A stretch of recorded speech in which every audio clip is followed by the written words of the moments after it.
Pode ser um sinal do fim dos tempos, a gente não sabe, né, quando vai voltar o Filho do Homem. Ninguém sabe, só o Pai sabe.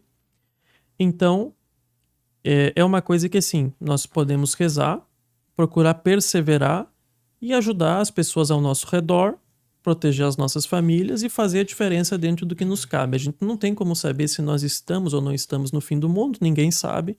Agora, em Fátima, claro que Fátima é uma aparição privada, mas a gente tem um canal católico, né? Se a gente contestar Fátima, precisa nascer de novo. Até porque teve o Milagre do Sol, que 30, 40 mil pessoas viram aquilo. Sim. A própria imprensa socialista noticiou.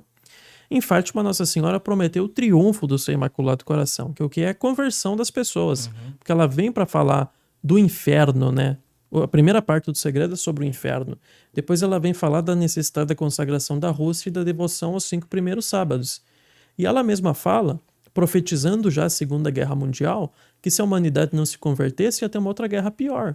Só que a humanidade, de 1917 para cá, só piorou. Não é preciso dizer. Só ladeira abaixo. Exatamente. Dávala tá com uma dúvida cruel aí. Por que Deus permitiu tamanha crise na igreja? A grande esmagadora maioria das pessoas não tem nem acesso à missa tridentina.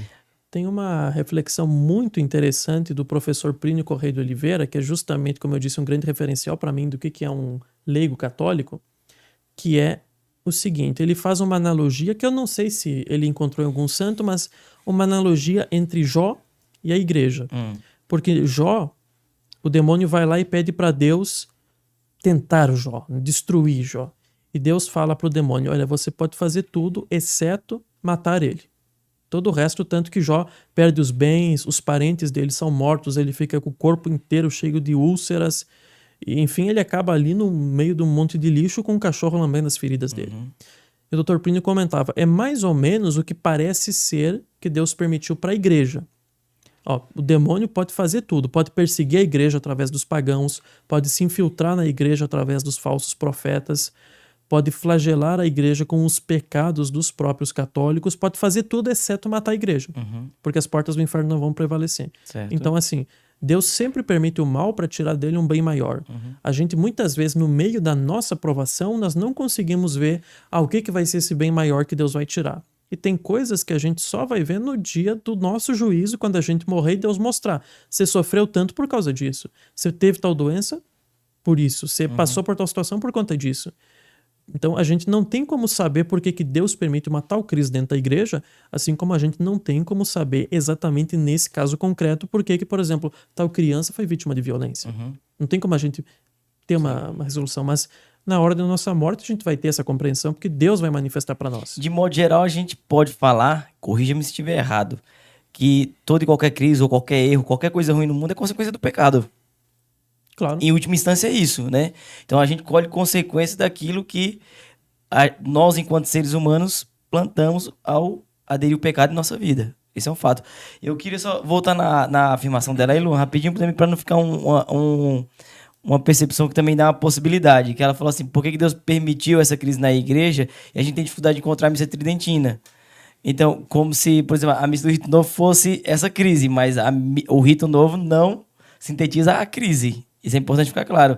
Porque tá ligando a crise justamente a ausência da missa tridentina.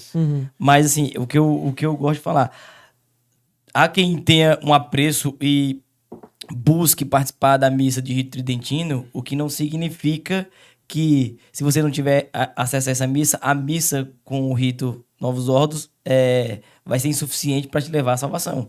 Porque isso é um discurso que roda entre os tradicionalistas, né? Sim. Que a liturgia celebrada na maior parte das paróquias no Brasil, elas são incapazes de garantir que a pessoa chegue à salvação eterna. Elas são válidas, né? Tanto eu acho um equívoco que a gente precisa colocar aqui, né? Distinguir é importante, né? Uma coisa que seria interessante, assim, ó, pra gente levar uma reflexão, Lourenço, na sua posição, né?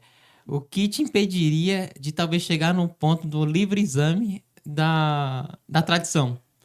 Será que isso não geraria, ou seja, abre uma possibilidade para mais grupos aderirem a um projeto de tentar discernir ou interpretar a tradição ali? Claro.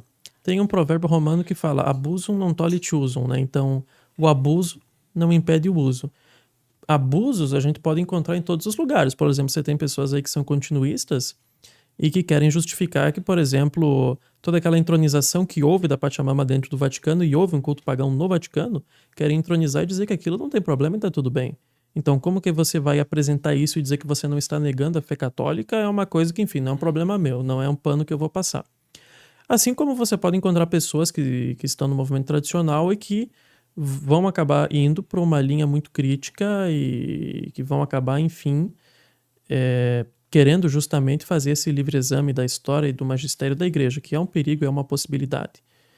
Agora, não é porque existe esse perigo e essa tentação que se pode deslegitimizar toda espécie de crítica tradicional diante de escândalos que são públicos e notórios por parte de altas autoridades eclesiásticas que a gente vem vendo de um modo contínuo nos últimos anos. Então, existe um certo perigo, existe, mas não dá para colocar tudo nesse mesmo balaio e dizer que a partir daí não se pode ter essas críticas e essa visão mais cética em relação à atual situação da crise na igreja.